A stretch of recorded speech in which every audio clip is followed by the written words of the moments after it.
Previously. She was the first woman who really meant something to me, but my pride kept me from chasing her, and in the end, we just faded away.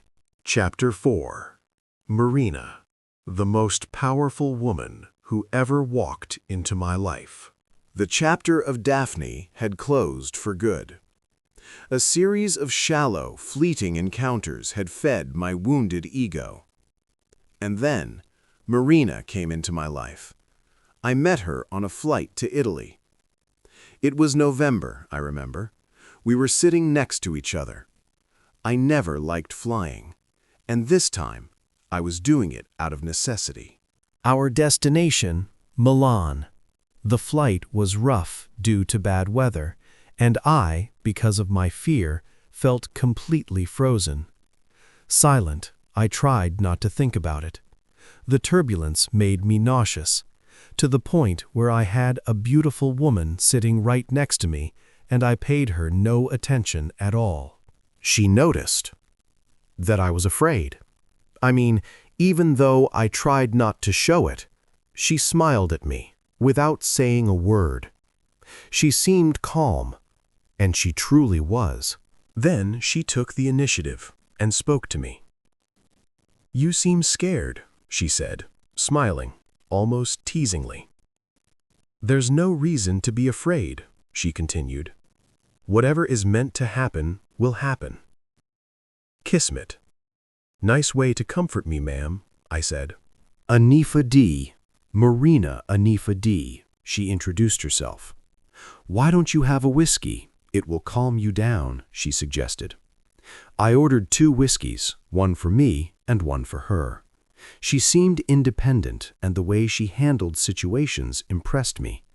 As time passed, I began to forget about the bad weather, and my attention shifted entirely to Marina. She told me she was a doctor, an anesthesiologist, that she was traveling to Milan for a medical conference, and that she loved traveling by any means. After about an hour of flight, I had learned a lot about her, and I had told her quite a bit about myself.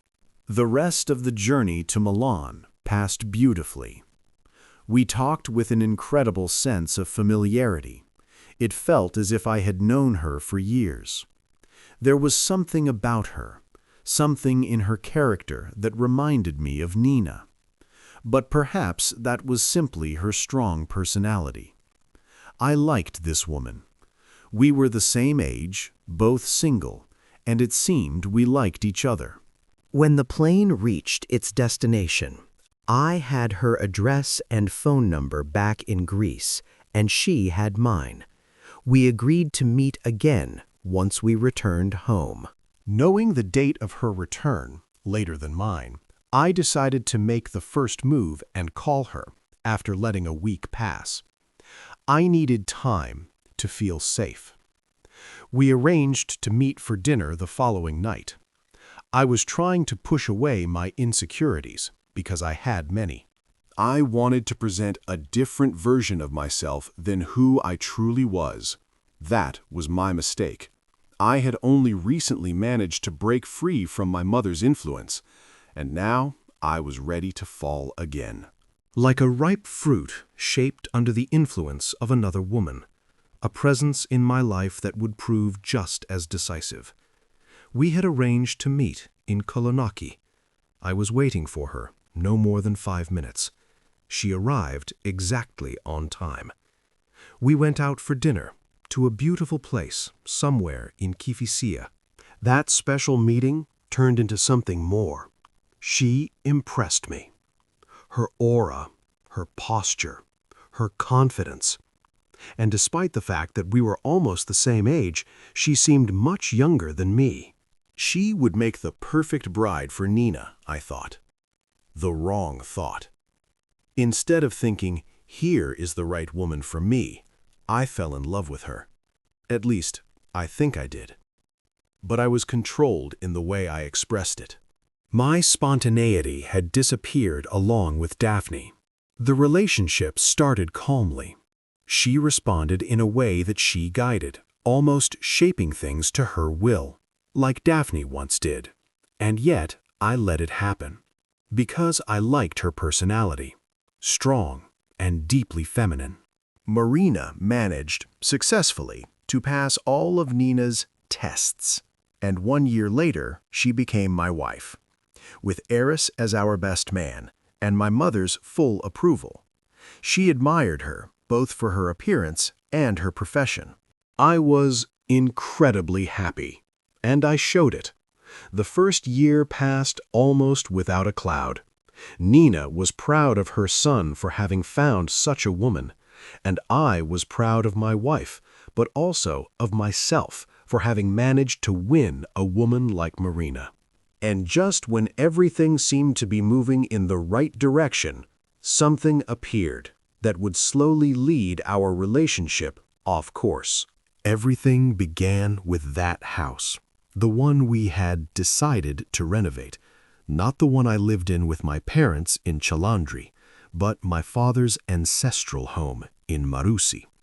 It had been my father Themistocles' dream to restore it so that the three of us could live there together. That house in Marousi had belonged to my grandfather, my father's father. But my mother didn't even want to hear about it. She preferred we give it away for development, she said. After all, at that time, it was fashionable to live in an apartment. The apartment we lived in Chalandri, that had been Nina's choice. My father died without ever managing to fulfill his dream. The house remained closed, unused. Nina was waiting for the right opportunity to hand it over for development. I never gave my consent. All of this happened before my marriage to Marina. Until one day, my wife decided, "Let's renovate your father's house in Marousi." The house was large and old. Its renovation would be time-consuming and expensive. Our finances at the time were not particularly strong, but Marina, in her own way, convinced me to begin the ambitious dream my father had carried for years. Nina was shaken.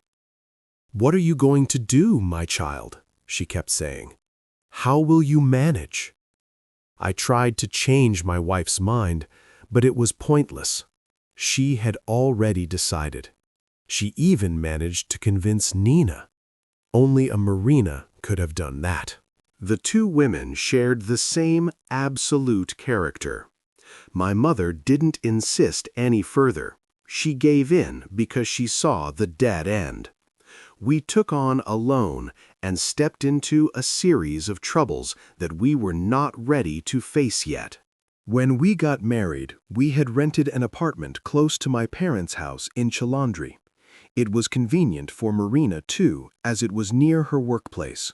Nina lived and ruled in her own apartment, which she had now practically turned into a card-playing lounge. "Loneliness, my child, can't be endured, whether you're young or old," she would say in a sorrowful tone every time I went to visit her. And somewhere, she wasn't wrong. One day, Marina came up with yet another brilliant idea, one that, at the very least, sent chills down my spine. "Nina's house is big enough for one person," she said. "I'm thinking we move in there until the house in Marousi is finished. That way, we'll save the rent we're paying now, and we'll always have a meal ready at home." "Doctor," I told her, unable to believe what I was hearing, "has anyone checked you recently?" "Why? It's the best solution." She told Nina. I don't even know how to describe it. The poor woman was thrilled. She had longed to have her son back under her roof. On the other hand, the idea of a daughter-in-law willingly choosing to live with her mother-in-law was beyond absurd. It was a thriller waiting to happen, two lions in the same cage. "I don't think this is a good solution," I said, knowing exactly the nature of both women. But only I heard myself. "Our house won't take long to be finished," she insisted, stubbornly. "For whatever happens in the future," I said, "you take full responsibility. I said it with certainty and with a hint of bitterness. We began moving some of our furniture into an empty studio apartment owned by Nina. The rest went to my family home, which was literally overflowing. At the beginning of this cohabitation, we all tried to be patient. As time passed, that patience began to wear thin. We simply tolerated each other. Nina had started to pick at her clothes. "Now I feel like a prisoner," she would say. "How will the ladies come over for coffee?" I was the only one hearing these words. She was afraid of Marina. Marina tried to show her good side. She didn't mind Nina doing chores. In fact, she did them in her own house. But my wife's way of doing things irritated her. In the end, who was the mistress of that house? That's what my mother kept wondering. Everything Marina did irritated Nina. In front of her, she said nothing. But when Marina left for work, I would hear a storm of complaints. "I've become a guest in my own home," she would say, over and over. Marina was often present. She listened, but didn't respond. That made my mother even angrier. Of course, I tried to calm both beasts. Sometimes I managed. Sometimes I didn't. In the next chapter, everything is about to change for all of us. Rolling thunder,